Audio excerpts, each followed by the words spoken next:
monthly Bennington Historical Society program. The program is put on by the Bennington Museum. Bennington Historical Society being part of that museum.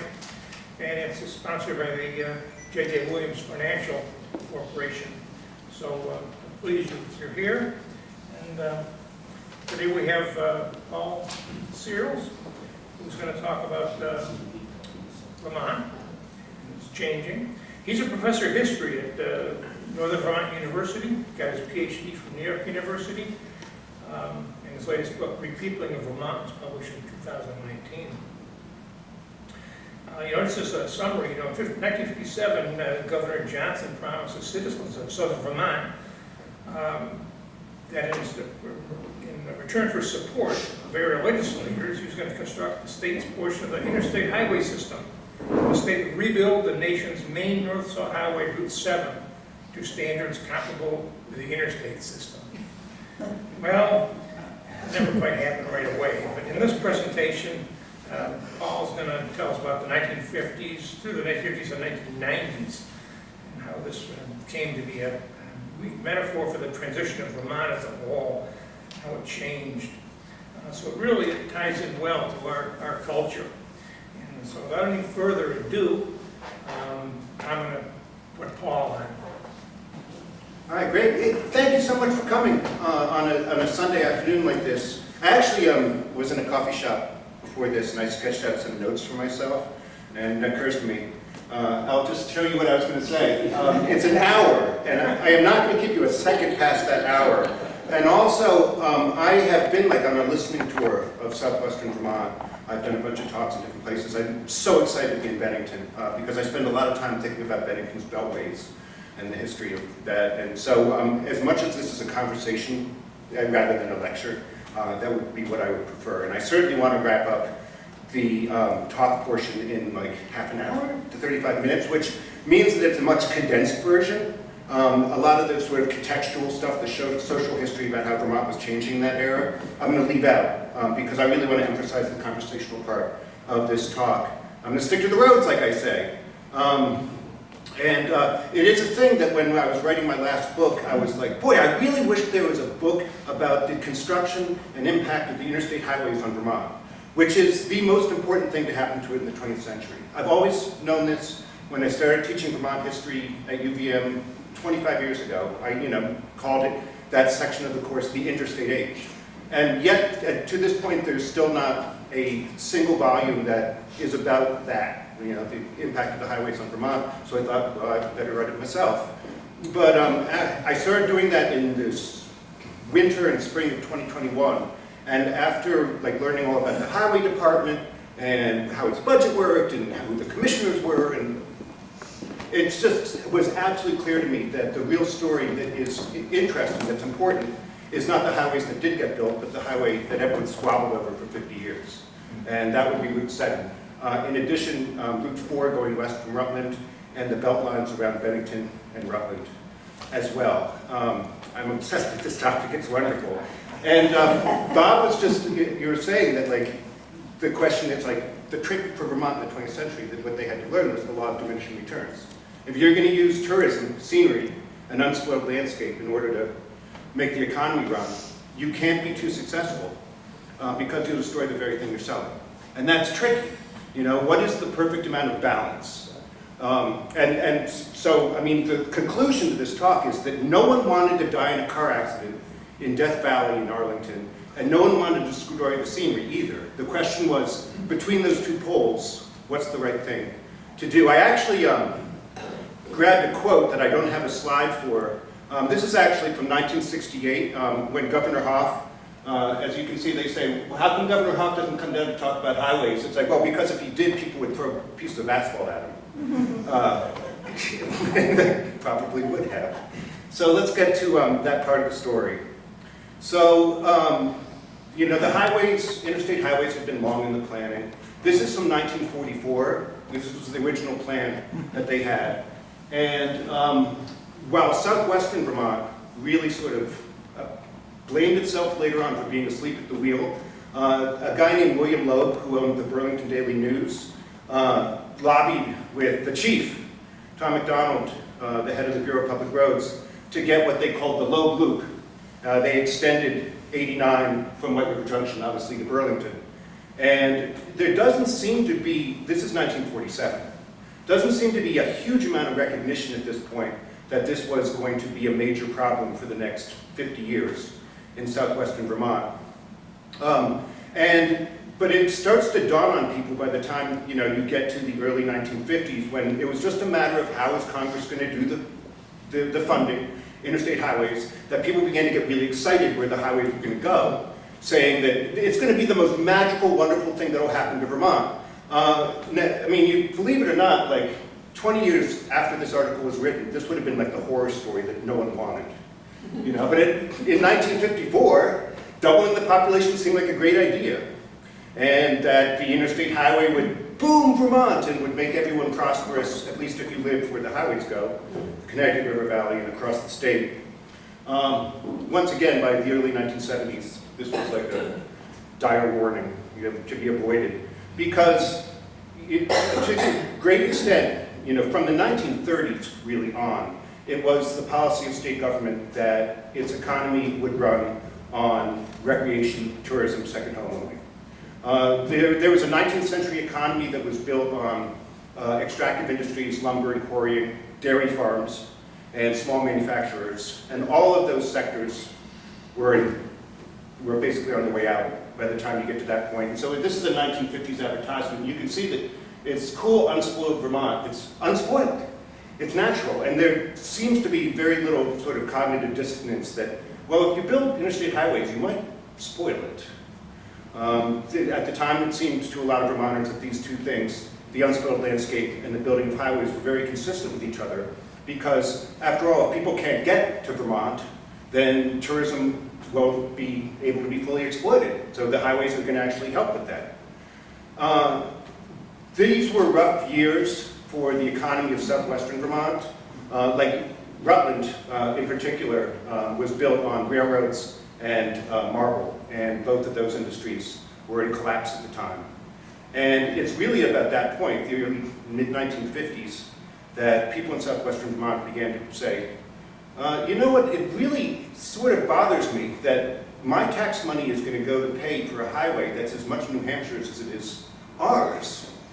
It's true. And there's really practical reasons for that. I mean, obviously, the federal government wanted the road to go through Hartford and Springfield. And also, the Connecticut River floodplain is a really nice, wide place to build a highway, unlike the Valley of Vermont here, which is much trickier. If you have to go through the Lightwood reservoirs, it turns out that's really Raglan wilderness, that's very hard. But they began to sort of say, Route 7 is the worst road, probably, in the United States. It was a really bad road. To read the newspapers in the 1950s is just like, which I've done a lot of, it's just carnage on the roads. It's crazy. There's no seatbelts, there's no shatterproof windshields. And the number of people, but Route 7 was particularly really dangerous. You probably people know we're on 7A, where Death Valley is. It still looks dangerous. There was a place in Manchester called Westerman's Curve. Obviously, Killington opened in the late 1950s, and to try to get home to Connecticut from Killington on a Sunday night through Malfunction Junction was not fun. It was very difficult. In 1956, when they actually passed the legislation for the Interstate Highway, the real actors in this region were the people in the Chamber of Commerce in Rutland, who launched a campaign to reroute the Route 91. And as you can see, what's under consideration is that it was going to go west at Bellows Falls and then travel up through the middle of the state and go past Ludlow and Rutland and up Route 7 through Middlebury. I mean, they had vague plans. That sounded as good as anything else they could think of.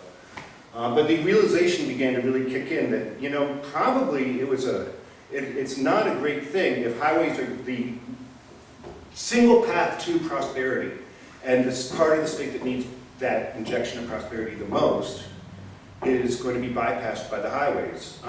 The book I'm writing is about a bunch of things. It's about the rise of environmentalism. It's about the rise of hatred of flatlanders, that's for sure. It's about regional rivalries in the state, and you can imagine how the people at the Springfield Reporter newspaper felt about Rutland's Chamber of Commerce trying to steal their road. And so everyone bickered back and forth for a while. But state legislature said, we're absolutely not going to reroute Route 9. I mean, the federal government never would have allowed it in the first place. So, as part of the Rutland Chamber of Commerce, the people that they formed a subcommittee, which was called the Regional Highway Council in 1956. This is people complaining about how Route 7 is a dangerous, disgraceful, and a death trap. I have lots of quotes like that. And that the person who was the head of the Regional Highway Council, whose name was Roland Seward, he was a dairy farmer from Wallingford who owned a dairy bar that I think recently went out of business in Rutland. Yeah, you get these sort of like apocalyptic visions of the future for this whole region, all the way from Pownall to Rutland, on the basis of the fact that there's no highway through it. And so, in order for, as many of you may know, the first state bond issue was given in order, was passed in order to get the initial highway construction started. And if it hadn't been for the votes of legislators in Bennington and Rutland County, it wouldn't have passed. And people didn't forget that. It says here, improve the standards comparable with the interstate system. And as soon as Governor Johnson said this in 1957, people in this region of the state forgot it immediately. Well, no, actually not. In 2004, they still remembered it. And in 1972, they remembered it. And in 1979, and 1965, and in 1972, and in 1978, and in 1979, and in 1986. This is apparently like something people were pretty mad about for a long time. But anyway, the promise was there in 1957. So I did want to add this slide because of, this is 1957 as well, and people in Bennington are like, we're going to have a bypass in 10 years. Yeah, well, maybe not. So I'll skip ahead to 1961 when people in Bennington were much more interested in fixing their highway issues, their highway deficiencies. And so a concerted effort was made by legislators in this region of the state to reroute, get the legislature to agree to reroute 91, once again from Bellows Falls, going up through the center of the state along roughly the line of 103.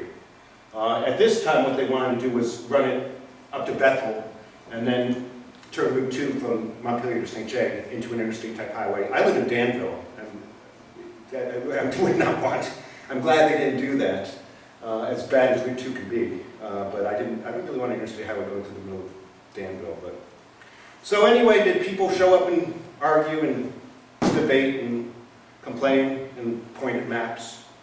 They did. And that effort fell apart. They decided that 91 would be built where the federal government wanted to be built. But Ray Keyser, who was governor, promised this section of the state, there's the interstate route fight, a 12-year plan in which he would supply western Vermont with interstate type highways. We're on governor number 2 so far. There'll be more. We're still worried about the bypass, by the way. Wasn't it supposed to be done by now? Okay.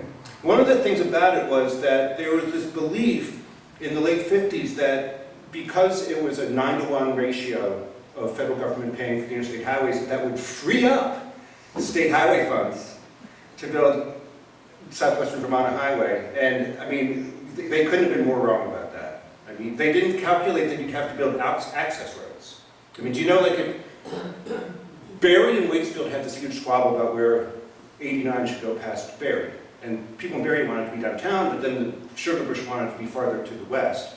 So they had to build an access road. If you know what I'm talking about, it goes past the hospital. Yeah. That's expensive. Like, they didn't factor that into the budget. The state had to pay for virtually all of that. So there's no money, and people in southwestern Vermont sit around and watch while Governor Aiken cuts ribbons and enviously look on. Okay. This is like a pretty rush through this, but I really want to hear what you have to say. We might be getting to people's personal memory now. Phil Hoff, governor number 3. He went down to a meeting of the Regional Highway Council in December, on December 2nd, 1965. And he said to them, Just tell me what you want and I'll build it. And they said, we want the interstate highway that we were promised back in 1957. He said, great, we'll do that. People know what I'm talking about? Okay. So this is what's H34. And I have followed the journey of H34 through the 1966 legislature as closely as I can. And I couldn't make heads or tails of what everyone seemed to have a different idea what people wanted. So one of the people who wrote a lot of the articles about it is a fellow named Steve Terry, who worked for the Rutland Herald at the time. And I called Steve and I was like, so what's it supposed to be, 4 lanes or 2 lanes or 3 lanes? Was it supposed to go all the way to Burlington or just to Rutland? What's going on? He was like, no one at the time had any idea. Like everyone had a different idea what it was going to be, which is not good. You don't want to make it up as you go along. And it had crisis moments, and people argued about it. It was this huge to-do. It really dominated the 1966 legislature, and people from Rutland once again came down and glowered as they listened to Highway Council hearings. But this was the headline in March of 1966, when they finally passed a $34 million bond issue in order to get the highway constructed. And the consensus, as far as I can tell, was it was going to be a 4-lane interstate highway that was going to run from the northern edge of Bennington to Rutland. And the plan was to build a bypass then around Rutland that would go over Route 4 and meet 7 at the top above Rutland. And then the towns above that, northern Rutland County, Addison County, were very skeptical. They were not on board. They were happy with the highway they had. So yay, I do want to add that this was like the thing that dominated the news in Bennington and Rutland in 1966. The Burlington Free Press gave it this much coverage when the bill passed, which is to say, they cared more about the Pavilion Hotel than they did about, they really didn't care. They already had a highway.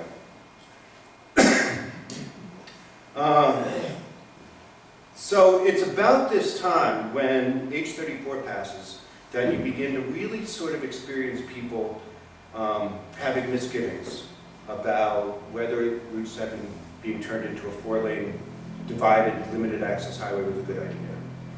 And one of the reasons for this is because the state was starting to encounter the impact of the construction of interstate highways. You know, the interstate highways took Vermont from being this rural, isolated backwater to being within a day's drive of 80 million people. And even if there was no highway in western Vermont, by this point, 1966, they'd completed about 40% of the total interstate highway. But it had gone north about as far as Windsor. And, you know, the consequences of that were starting to be felt in this region. And this is a very typical thing, is that, you know, if you want to be a beautiful state in an unspoiled landscape, and if you want to run your economy on tourism, you better not mess it up. You better not grow too much, or at least grow without appearing to grow at all, which is very tricky. So, I have another person here who, in 1967, says, tourists will be the only people that will afford Vermont. And it was like, well, like 4 years ago, people thought that there was no such thing as too many tourists. But when the tourists really began to arrive in large numbers, people began to think, there is such a thing as too many tourists. There really is. It gets worse. All right. Now, how in a state the size of Vermont you can make a $300 million mistake is still a complete mystery. But it turned out that the highway program for southwestern Vermont, which may or may not have included the belt lines for Bennington and Rutland, it did include the funding to turn 4 west of the New York line. Instead of costing $142 million, it was going to cost $457. Governor Hoff was informed of this news in the summer of '67 and didn't tell anyone because he was so embarrassed. And I knew Governor Hoff a little bit. I admire him. I do want to grab him by the scruff of the neck and be like, just, people are going to find out, Phil, people are going to find out. is like the worst economic disaster, miscalculation in Vermont's history. Governor Hoff, tremendous imponderable. How did it happen? He can't explain. You can make a $300 million mistake in a state the size of Vermont. You know, inflation hadn't gone up that much in a year, 18 months. And so you can imagine how people in this part of the state felt, which was that they had been promised this road, they had given their votes to build the interstate in return for this highway. They had fought for it for the last 10 years, and now it looked like it was farther away than it was ever going to be. They did build at that point, they'd already built in 1967 from West Rutland to the New York line. And then they're going to start squabbling about 4 miles of road from West Rutland to Route 7 for the next, till 1986. There was some discussion that, well, if we extend 4 to the New York line, New York will turn their highway on the other side of the state line into an equivalent road. Which, yeah. They just hoped, I think. And so this is how people started to feel about it, is Rutland a bypass. Rutland's already been bypassed. Yes. I don't think that they had, I don't think it was well thought through. Like I said, H-34 in 1966, no one seemed to know, everyone seemed to have a different idea what was in the bill. And they actually, so the highway commissioner quit at that point, when he was a wise man to do it, and they hired this guy, Lawrence Larson, and he looked at the numbers. He had a fresh pair of eyes, and he looked at it and he was like, this is insane. You're never going to be able to build it with that kind of money. It's going to cost, you just made a $300 million error. He only lasted a year, and then he resigned in disgust because, yeah. And it is, you know, just for context, traditionally, there's only 2 departments in the state government that control their own budgets. Parks and Forests and the Highway Department. And the Highway Department's budget was enormous. It was 2/3 the size, generally speaking, of the general fund. And it came from licenses and gas tax and all these things. The Highway Department basically ran Vermont. Through the 1940s, 50s, 60s, it was impregnable. You know, governors came and went and tried to reel in the Highway Department, and the Highway Department just ignored it. But that's not going to last. In 1968, I think this is a really important thing, which is that a bunch of environmentalists in the southwestern part of the state, around here, formed something called the Conservation Society of Southern Vermont. And they were very interested in keeping streams clean and keeping forests pure. They were very opposed to Vermont Yankee. But when they turned their attention to Route 7, I mean, they realized it's not the Connecticut floodplain. You're going to put a highway through, among other things, the Liebrook Wilderness in Manchester, which was given to the state, I think, by Redfield Proctor. Anyway, you can fact check me. But it was supposed to be left untrammeled. It was supposed to be left pristine, undeveloped. And apparently that wish was not going to happen, so they began to turn their attention. It's about this point that people in the state are starting to get very worried about the number of people who are coming to the state. This is a good example of this because this is in the Rutland Herald, and Lord knows that Bob Mitchell, who was the editor, spent like every single issue of the Rutland Herald saying, we need to get better highways, why don't we have better highways? And then he's like, well, actually there's too many people here, but we still need better highways. And it's like, well, if you build better highways, more people are going to come here. But then again, people can't get to work because Route 7 is such a bad road, they might die. So where's the line between those two things? You know, by this point, the biggest threat to Vermont, this is the Daily Herald, comes from out-of-state money, turning our countryside into a housing development for wealthy city dwellers. So, and they're pricing average Vermonters out of the state. This was starting to become a really big concern. You know, people, this realization taking place. The difference in Vermont between about 1967 and 1972 is really like the sweet spot, where it was like people began to rethink pretty much everything about the state. And it's right in that era where people began to become really hostile to outsiders. Flatlanders became a phrase. You can do a search on newspapers.com and Flatlanders doesn't appear before 1968 or so, and by 1970 you'll get plenty of hits. But But there's still this plan to build the interstate, to build Route 7. They just need to figure out the funding.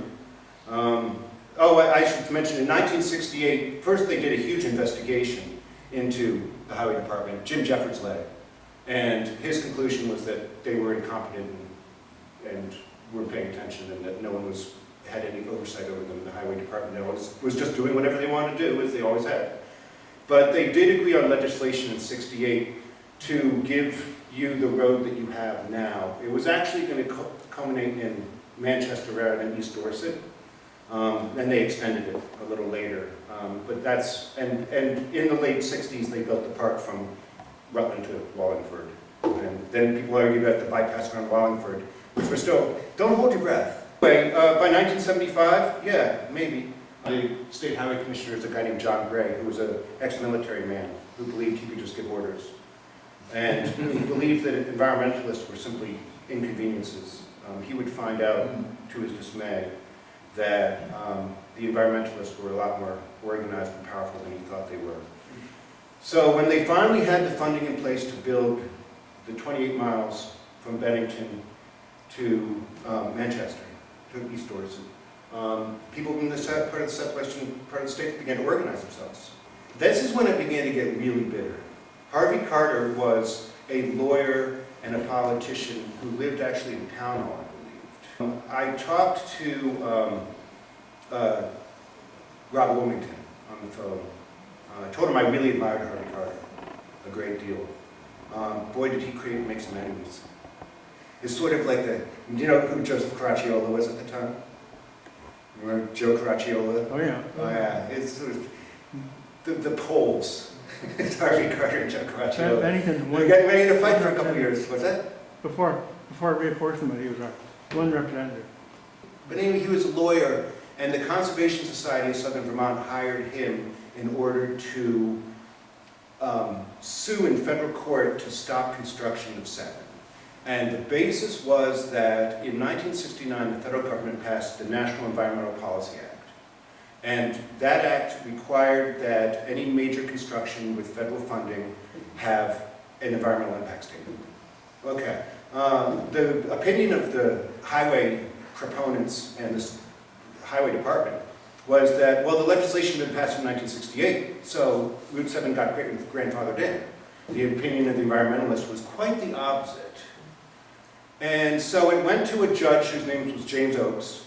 And James Oakes, all this time people are, the tensions are rising in southwestern Vermont, I can tell you. This is sort of like the argument in 1972 in a nutshell. The dynamics of what was going on there's class dimensions to it for sure. Like the towns like Dorset, Manchester, Arlington were much less interested in having this highway built than were working class places like Rutland and Bennington. As far as the native versus outsider thing goes, generally speaking, natives, who tended to be more working class, were more in favor of the road than newcomers. But it was kind of all over the place as well. Here's a native who was like, why are we going to destroy Vermont in order to build a road just so a bunch of skiers can get here? And then this woman is like, I can't go shopping. Which is a very practical problem, you know? All right, this is Joseph Caracciolo in spring of '72, when Stop Super 7 was really gearing up. And this is it's a reductionist to say it was simply a thing about natives versus outsiders. It was more complicated and interesting than that. But that was part of it. It was a big part. There's Joseph Caracciolo, who says, maybe living, this is one of the best ones. I'm going to make this a little bigger. This really summarizes the whole thing for me. This is the Bennington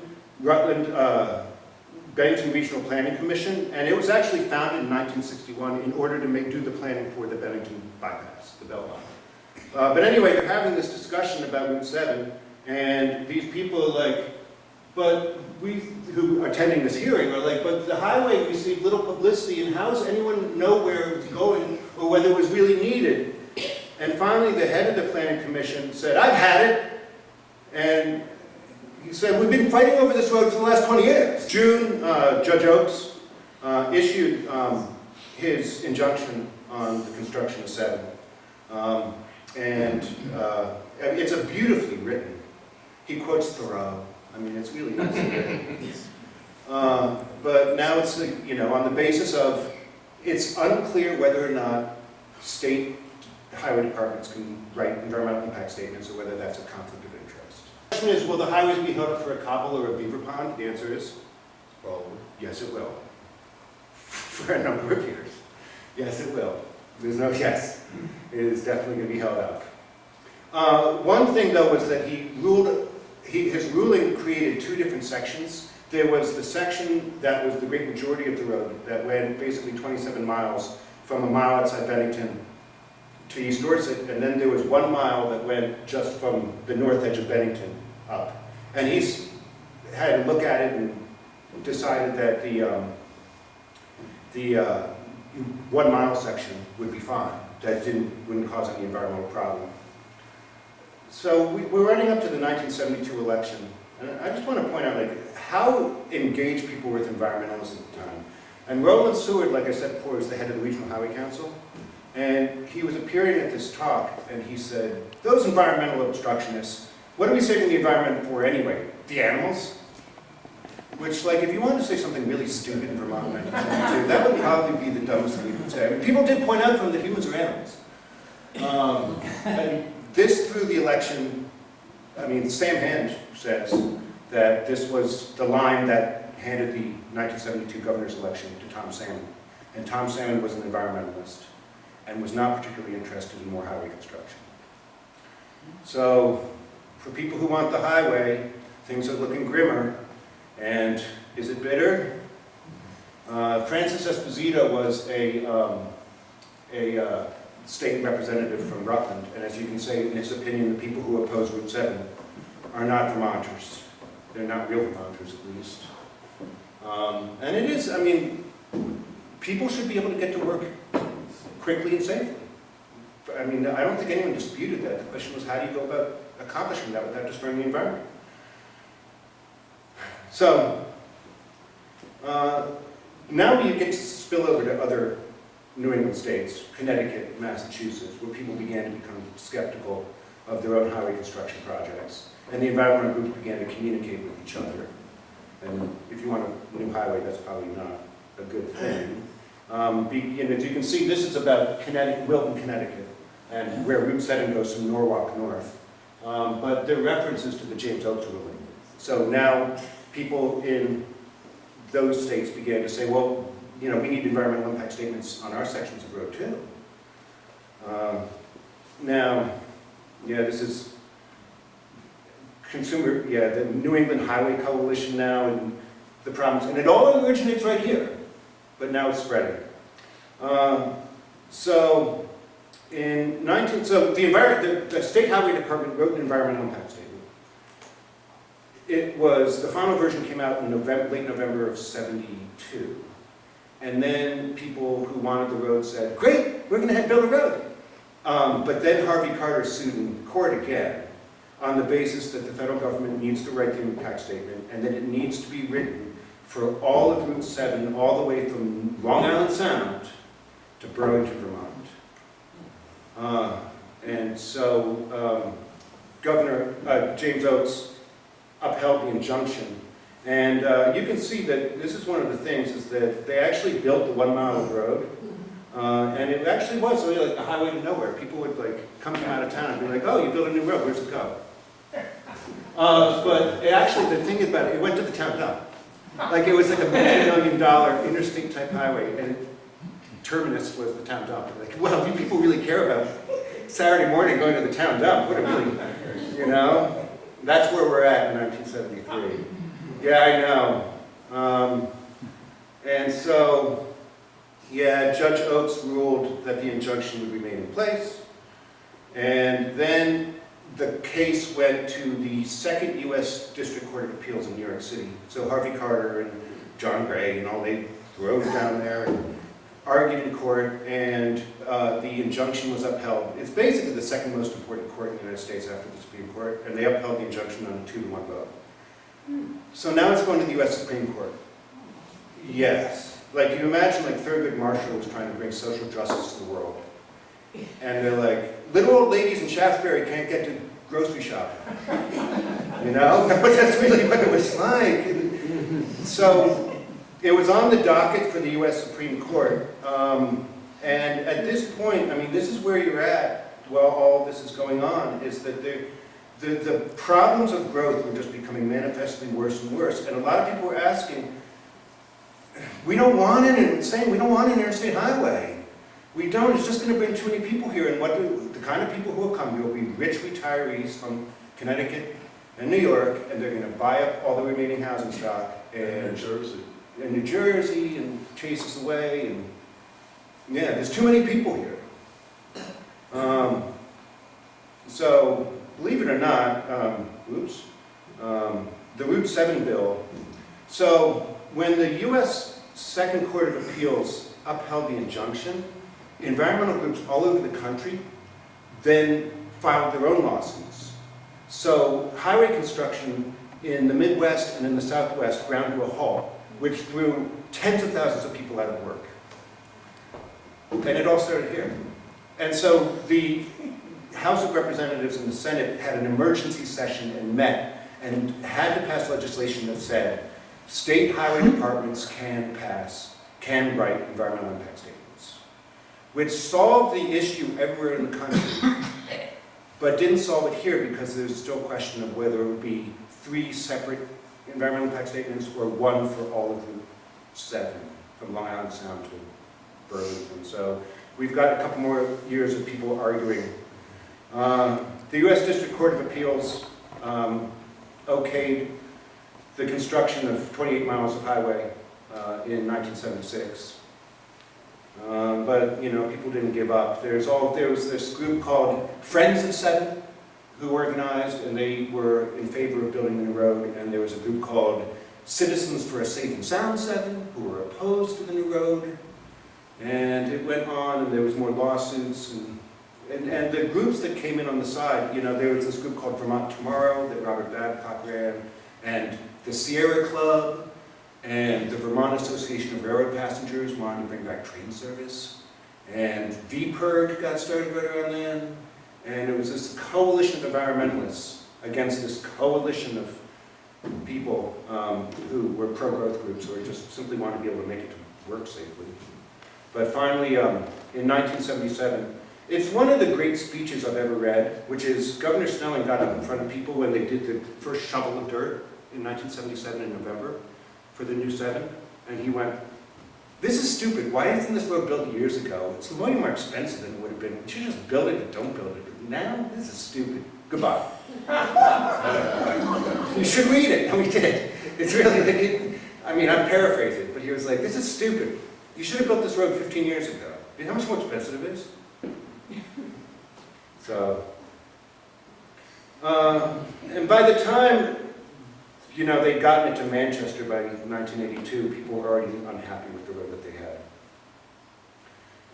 You know, and that's the thing about Vermont, you know. It's tricky though, how do you find the sweet spot between dying in a car accident and destroying the environment? Like, and everyone has their own opinion. And it's always in Vermont this search for balance, you know, freedom and unity, preservation and development, progress and tradition. What kind of the highway is the right kind of highway for this particular landscape, this particular human landscape, physical landscape? And the trick in Vermont is to have both a scenic landscape and a working landscape. And that's really hard. And a democratic landscape in which all different kinds of people can live on. And it's really hard to have a scenic and a democratic and a working landscape all at the same time.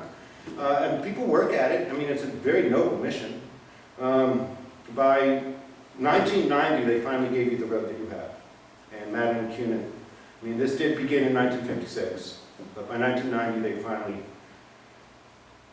cut the road that you have. And, you know, the bottom line is this was written in 2001. It was a study by a professor from out of state who came with, and they wanted to study what is it about Vermonters, what's their essential dilemma. And the dilemma that they identified is exactly what you all know, which is what my last book was about. And what remains the eternal dilemma in Vermont is, how do you have growth without appearing to grow? How do you provide people with jobs and safe transportation, but also an apparently unspoiled landscape? It's not easy. But you know, to this day, we still work at it because, I mean, it's Vermont's mission, it's our goal, you know? So that is the thumbnail sketch. We already had some discussion. I have 15 minutes. That was the short version of this talk. But anyway, any conversation, I didn't even get into the belt lines, don't blame me. What are your memories? Are you happy with the road that you have? Because I tell people I'm running this project, they're like, that road has like schizophrenia. Like 1 minute you're on an interstate highway, and then the next minute you're on a cow path. You know, and I'm like, yeah, okay, yeah. I mean, any comments? Or, yeah, please. I moved from New Jersey in 2010, just before the Bennington bypass was finished. And I live over by North Branch, and I noticed how that was the main direct connecting route, and it was a very busy road. And I thought to myself, everybody complains about this bypass, but if the traffic actually had to be directed through the center of town by shutting off the highway, you would see everything grind to a halt. And it's like the devil you know is better than the devil you don't know. I'm from New Jersey. I lived off of Route 80, which was the speed limit of Route 80 before it was dropped to 55. When we traveled up to Williamstown and then to Stowe and going through Bennington, there were fewer cars on the road, and the roads moved very nicely. And if you had a fast car, you could pass them, you know, and the idea was to get from point A to point B. And the scenery is lovely, but most of the people traveling are traveling at night anyhow. So, I mean, I love coming back on Route 7, watching all the people coming up to Stratton on a Friday night. It is just amazing. I mean, the Bennington banner is in favor of more highways as an editorial position. And every single fall they would show what the traffic jams were like during leaf peeper season. You know, and it's that dilemma. It's like, well, if you have really bad roads, then people get stuck in traffic, they won't come back. But if you have really fancy roads, you end up looking like New Jersey. So what do you do? I know. They want to keep the roads the way because they want to keep the tourists out. They want it to stay at that slow pace. They want to keep that slow pace. And that's how they do it with those roads. Yeah, but you know, like the ski industry, Doesn't work. I don't like it, I'm not for it, I'm just saying. That's And it won't work with people like me who know that you can legally pass on a double yellow line if you can do so safely and quickly, subject to speed limits, which is never enforced because there's no radar traps set around. So you block the traffic to make things slow, but then you're the guy getting past. Coming in from out of state, I used to live in New York, and I know the New York State through it, just put in as long as it's just put in, you know, no problems. if you wanted to build a highway, you should do it in the 50s. But in the 70s, it was too late, yeah. They did it in the 50s. I know there have been attempts or at least issues in raising the speed limit on 7, like up to 65. Do you know if there's anything about the design of the highway that would preclude that? Is there any reason why Not that I know. speed limit couldn't be that high? No, If you raise the speed limit to 65, the speed will be 70 to 80. Yeah. Yeah, and then it's going to confuse people because once you hit East Dorset, it becomes a very different road, you know? My understanding of the bypass, and I've lived here 20 years ago, is that there's a third section from Route 9 down to 7 South Yeah. in Pownell that's been talked about, promised, etc. In your research, have you come across? Oh, people have been talking about that, like rerouting traffic around Pownell Square since the mid-1950s. Yeah. I mean, with every year that goes by, it gets harder and harder to build highways. And that's the thing. And yeah, I mean, they finished the east section in 2013, I believe. And so then there has been constant discussion in the legislature about building that. One of the things is that the highway priorities right now, actually their #1 priority is Brandon and Pittsburgh. is 7 north of Rutland, because those are horrible roads. Oh, yes. And they're just a bigger priority than building Bennington out. I like to joke, I can get to Manhattan faster than I can get to Burlington. Yeah. It's dangerous, like Brandon is really not great. Middlebury on a Middlebury football weekend is not great. But I mean, they tried to build a bypass around Middlebury for 15 years and it never happened. Yeah, please. Was there ever any thought of an east-west or? Oh, yeah. Yeah, now you can get me started on that. Yeah, it was gonna go from Portland, Maine to Albany. Oh, really? And that discussion went on for a long time. The talks were so advanced, let me tell you, is that George Aiken wanted the east-west highway to go through the Northeast Kingdom to Burlington, and Jeffords wanted to go across the middle of the state through Rutland. And who was the one who wanted to go through the southern part of the state? I guess Ralph Flanders did. Like, they all had this vision of, like, they could see it happening in front of their eyes. And it never did. I actually have like I said, I have a longer version of this talk, and I'll show you. Oh, yeah. And Vermont towns were vying for it. It's going to go to Rutland. No, Bennington's going to steal it. And, it's like, it's never going to happen. You're not going to build this road. No, it's not going to happen.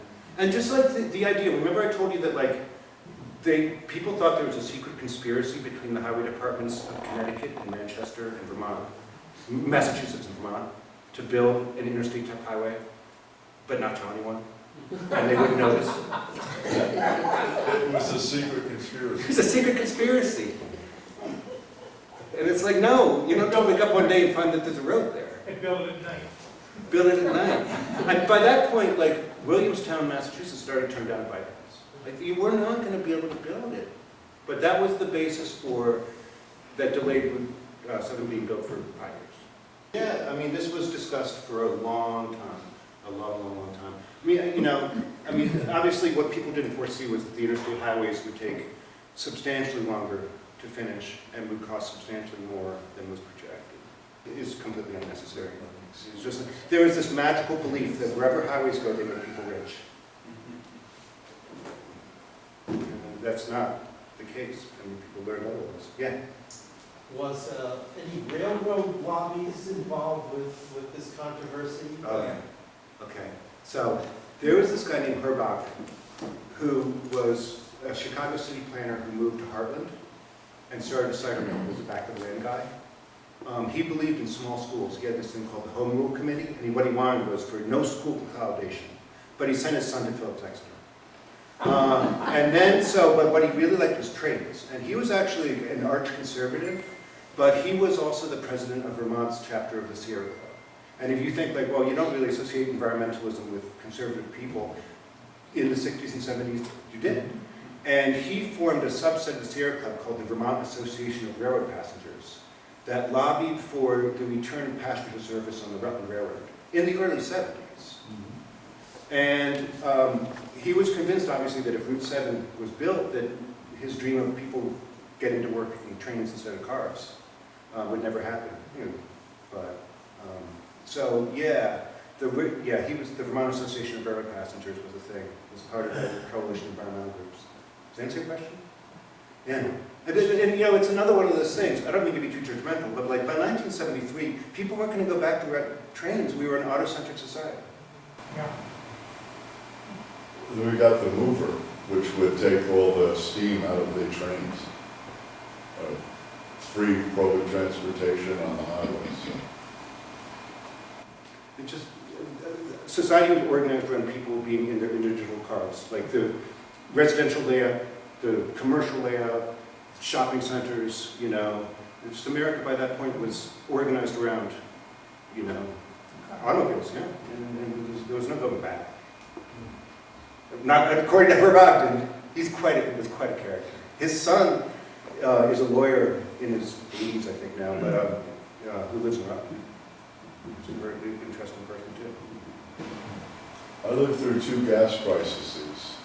Both times impacted my ability to get to Vermont. One time I literally had to know a gas station halfway to fill up before I could even attempt to make the trip.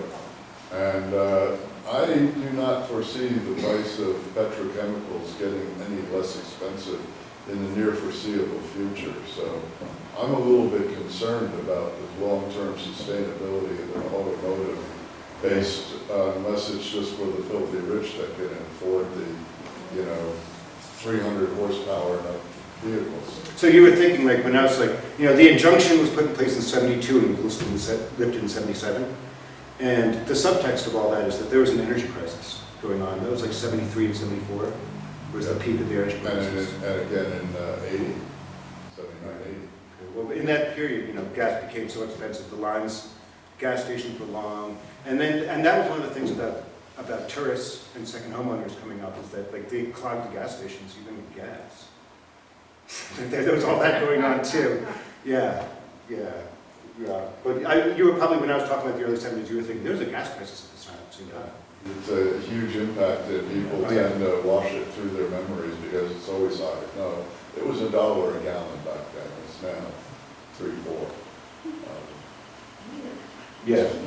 But like, and then you have the electric vehicles, which do not contribute to the highway tax, as far as I can tell. I mean, we're barking up a technology idol, and it's very clever and it works a lot, but in the final analysis, it's not working. I think Joe's got a question over here. Yeah, Governor Howard Dean, didn't he want to develop the railroad from Middlebury to Burlington the Champlain as Flag. a commuter train? Yeah, they tried it for a couple of years. And they put a lot of money into the tracks, and it never materialized. No, it didn't get ridership that justified its existence. It was called the Champlain Flag. Yeah, and yeah, they had to cancel it. Where was it going to go? It went to Union Station. It started in Middlebury? Maybe. I know it was supposed to ferry people from Charlotte, Shelburne, Ferrisburg, whatever, to get to their jobs in Burlington. Because Shelburne Road is a nightmare in the morning. Yeah, But not enough people were willing to do it. he wanted people to use the train to get to work. Mhm. Yeah, just to ease the load on Shelburne Road. I mean, I lived in Essex and commuted on a road called Susie Wilson Road, and I've spent, that's why I moved to the Northeast Kingdom to get away from Susie Wilson Road, let me tell you. I lived in New Brunswick, New Jersey. Let me tell you, traffic in Burlington is just as bad as New Brunswick. Of It's course, hard to beat. Now, where was Howard Dean in all this? I remember there's a section of, through Danby and Mount Tabor, some kind of Howard Dean special highway. Remember? No, I don't. They actually, that was the worst stretch from East Dorset to Wallingford, through Danby and Mount Tabor, and they actually spent a fair amount of state money fixing it in the mid-50s. So when it came to 1968, when they were out of money, they were like, well, we just rebuilt that section. And it's a great section, as long as you're willing to pass. Yeah. I mean, there was a Cirque Highway that was supposed to go around Burlington. Yeah, I lived right around it. And they got sections of it Just one. built, but never completed it. One of the three, the middle one. Yeah. Yeah, that is, and it's never going to get built, let me tell you. If you want a highway, you should have had it built in the late 1950s. Yeah. The big transition, obviously, was longer than it should have been, but it's still a thumbnail sketch, is that what happened in the state was there was the State Environmental Conservation Agency, and there was the Highway Department, and the two of them had completely different goals, and they squabbled like crazy. And it was like, the highway against environment, and the two sides fought and fought. Finally, Governor Salmon was like, this is stupid, and he combined them both in the same agency, V-Trans, in 1974, So now it's all sort of, streamlined after that. Yeah, well, like I said, it's really among the many dimensions to this story is the town against town dimension, which is that, like, Rutland was like, we really need an economic shot in the arm. We really need, and highways are apparently the way that happens. But Dorset and Manchester were full of people who were like, I love it just the way it is. I want it to never change. 30 You know what months. I'm talking about? Yeah, they're called gangplankers. The minute they get here, no one else move here.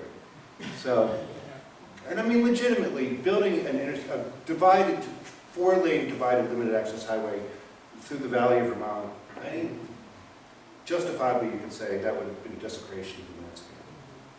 Something had to be done. The question was what, but something had to be done. And also, like, I mean, do you really want to have huge amounts of traffic going through downtown Arlington? Well, that's the way it was. It was a nightmare.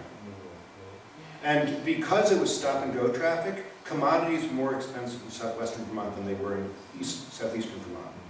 And there's an argument to be said that the impact on the environment of not building the road was worse than if you build it, because what you have is tons of trucks giving off exhaust, stuck in traffic in Arlington. There was no winning. Yeah. But still, Vermont's supposed to be proving that life isn't a zero-sum game, So, hopefully I didn't go on for too long.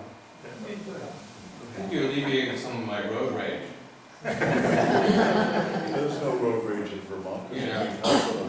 Travel with me sometimes. If you I'm working on it. If you want to get over road rage, you should go travel 91 north of St. Johnsbury, Okay. because no one uses that road. It's insane. What is it again? 91 north of St. Johnsbury, Okay. where I live. And it is a thing, I didn't really think about it like I ski at JP. You don't think about it. And then when I launched this project, I'm like, why did they build this stupid road? You can drive all the way to JP and back and not see another car on it. It's like way more road than Northeast Kingdom needs. That's the point. But if you want to get over road rage, you can just go past Barton. There's no one on the road. Don't worry about it. It's very relaxing. I will. Even Route 7 is quiet. You don't go up to Manchester, no time at all. It's a big deal. Except Friday nights, as you mentioned, Friday has ski traffic. Ski and Sunday afternoon. Sunday afternoon, coming back. Well, I look forward to this book. Yeah. I hope it takes less time than the last one. Thanks so much for joining us. That's so nice of you to say. Thank you. It was my pleasure. Thank you.